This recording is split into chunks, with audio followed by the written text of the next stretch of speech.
You'll have done the job already for 4 years. What have you learned about doing the job that would make you do it differently, if anything, in the future? So I started as a non-politician. I was in Washington 17 times in my entire life, and now I've been in Washington, and I know the right people and the wrong people. You know, you have to know the people. I have unbelievable people that I would be appointing to certain very important positions that you would consider very important. And I think that, and I have great people now, I have some really great people. Nobody talks about the great ones, but we have some, you know, we've done what we've done on the military. As an example, we've rebuilt our military.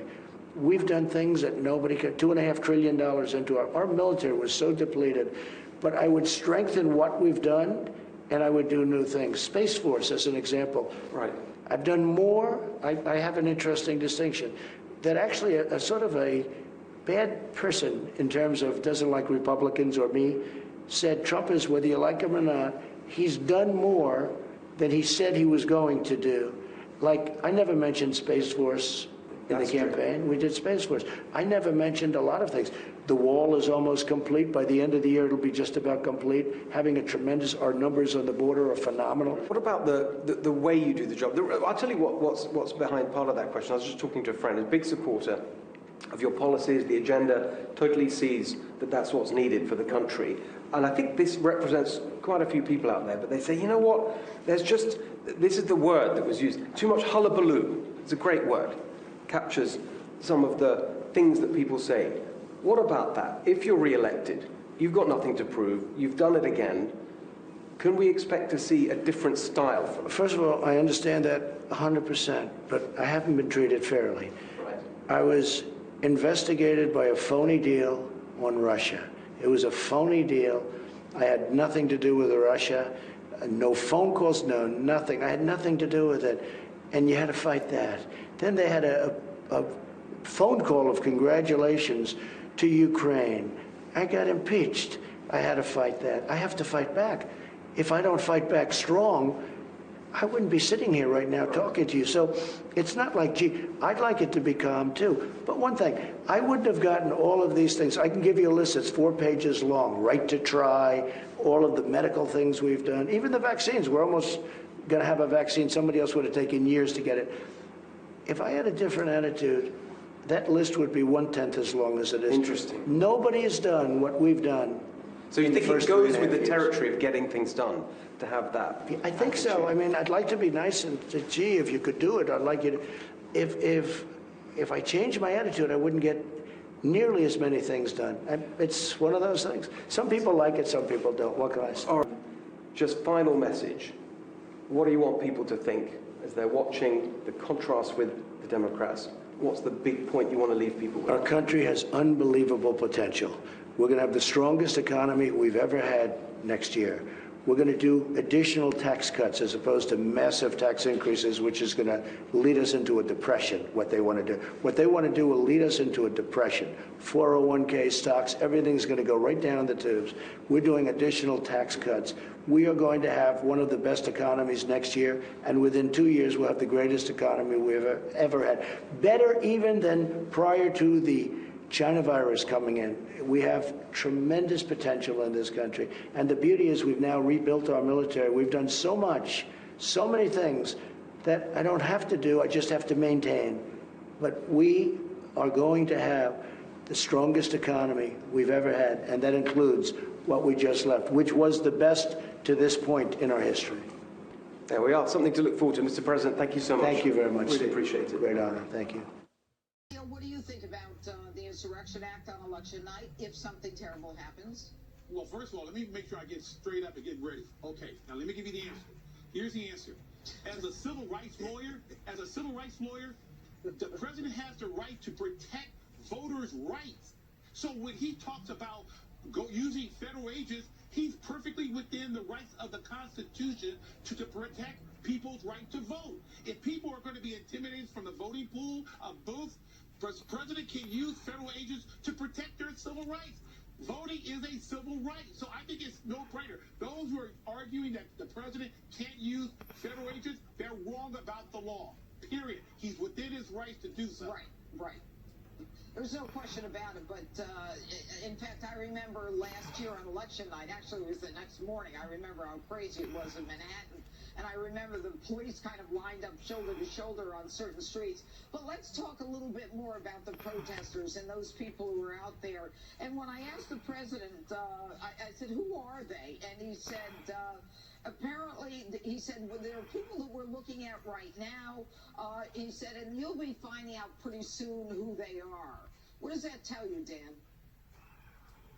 That they're organized. Listen, Judge, I still keep good sources in the law enforcement community I came from before I started doing news commentary. They're all telling me unequivocally, by the way, these aren't partisan actors. I don't even know their politics. I've never asked them. But they've all told me that this stuff has been organized. And Judge, this goes back to those early attacks about, what was it, 3-4 months ago, after the attacks about, what was it, 3-4 months ago, after the George Floyd incident at the White House. Yep. That the people they saw showing up there had documented histories in the past of organizing these types of things. The left wants you to believe these are just random acts of rage because of some police brutality incident or the Floyd incident. But a lot of these riots that were happening at night, I'm not talking about the protests in the day that remained peaceful. The stuff that was happening at night, make absolutely no mistake, was organized chaos. Yeah, it is organized chaos. And by the way, where do you find pallets of bricks in the middle of a pandemic, a COVID pandemic? And, 20 police, and Leo, I want to go to you with this, 20 police chiefs have resigned since then. And 3 of them African-American, Carmen Best from Seattle, I think we have some shots of that. We have a full screen of that. Carmen Best from Seattle and LaRon Singletary, Rochester, and Renee Hall from Dallas. I mean, you would think that African-American police chiefs would be something that people who are interested in racial justice would be supportive of. But they're calling for their resignations as well through more liberal and more leftist mayors and commissioners. I'm so glad you asked me that question. And they talk about systemic discrimination. They hate black police chiefs. The point is very simple. Right. You cannot please criminals. These guys are extremists. So all these Democrats yelling systemic discrimination in Chicago, Seattle, you got black mayors, you got black police chiefs, you got black police officers. Judge, this is not 1960. These guys you cannot please. They're criminals. And Joe Biden has made a deal with the devil because he thinks they're going to vote for him. They don't care about Joe Biden. They just want chaos. That's all they want is chaos. Well, he's got some surprise coming. But anyway, guys, stay right there.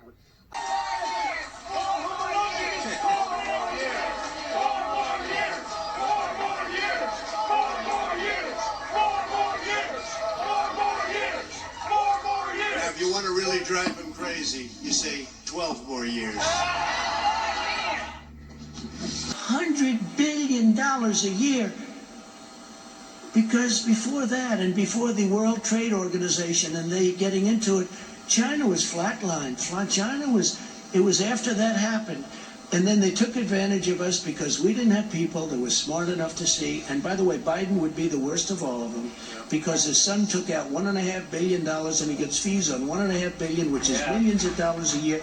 Give me a break. China will own our country if this guy gets elected. We can't let it happen. We can't let it happen. The president's comments come as the Justice Department arrested and charged Zhendong Chang, a Texas A&M professor and NASA researcher who was secretly collaborating with a Chinese university and at least one Chinese-owned company as part of China's government's Thousand Talents program.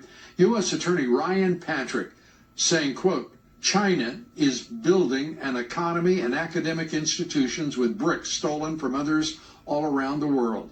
The Chinese Talents program exploits our open and free universities, to say nothing of what has been lax enforcement of U.S. law, and that is apparently ending. The domestic enemies to our voting system and our honoring our Constitution are right at 1600 Pennsylvania Avenue, with their allies in the Congress of the United States. They all of a sudden saw me right as we got to the policeman, fortunately, or I don't think we'd have survived. And then finally we decided to make a move. I said, we've got to move. If there's not going to be reinforcements, we have to try to get to the hotel, which was another block. Please, get up in the face of some Congress people. If you see anybody from that cabinet in a restaurant, in a department store, at a gasoline station, you get out and you create a crowd. And you push back on them. And you tell them they're not welcome anymore, anywhere. Get the out. You don't want to. There needs to be unrest in the streets for as long as there's unrest in our lives. Answer the question! Mr. Ager, how do you feel about the killing of black individuals in the United States?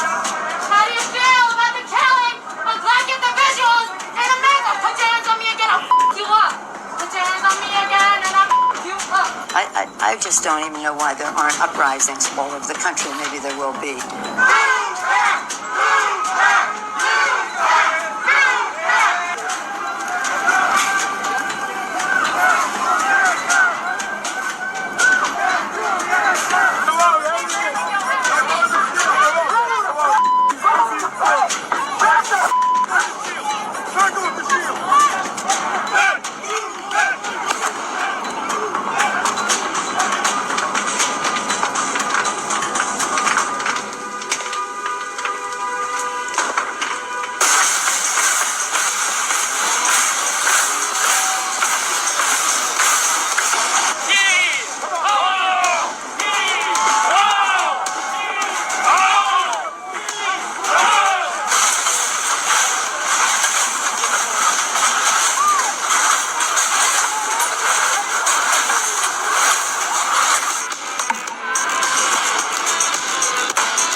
This closure is absolutely devastating to businesses like hair salons. A homeless man arrested for violating the mandatory mask order. The hair salon owner who opened up her store has been jailed. You must wear your mask. Wear the mask. This is the president who doesn't want to wear a mask. No one is above the law. Nancy Pelosi was seen not wearing a face mask at a San Francisco hair salon. The day before, Pelosi was saying that those people who don't wear masks, who don't follow rules, are bad people. Not wearing a mask and having haircuts indoors against the rules there. Be an example to the country and wear the mask. Nancy Pelosi appears to have violated. I'm a big believer in wearing the mask. Next time, Madam Speaker, why don't you see if someone will come to your house? You must wear your mask. Wear masks at all times. Rules for thee, not for me. And to blame others. Leaders take responsibility. So I take responsibility for falling for a setup. House Speaker Nancy Pelosi claims she was set up. So the Speaker of the House is blaming the salon after she didn't wear a mask indoors. And now she's having lawyers get involved to dox this, poor salon owner who has been shut down for 6 months. We haven't worked. We have no income. Since this happened, I have received nothing but hate, text messages, death threats. They're going to burn my hair salon down. I think that that this salon owes me an apology. Yeah, I think I'm pretty much done there. So, in the meantime, Nancy Pelosi is overseeing a legislative negotiation in which salons like the one that she went to would not get any money. So upsetting, and it's devastating. Pelosi is being decimated for having a beauty parlor opened when all others are closed. Financially, it's broken. The timestamp on the video says 3:08 p.m. Less than 3 hours later, she appeared on MSNBC with perfectly coiffed hair, lecturing everyone else. Those people there, no mask, and what a bad example that was. I mean, you wouldn't want to go into your freezer with that kind of ice cream not looking your best.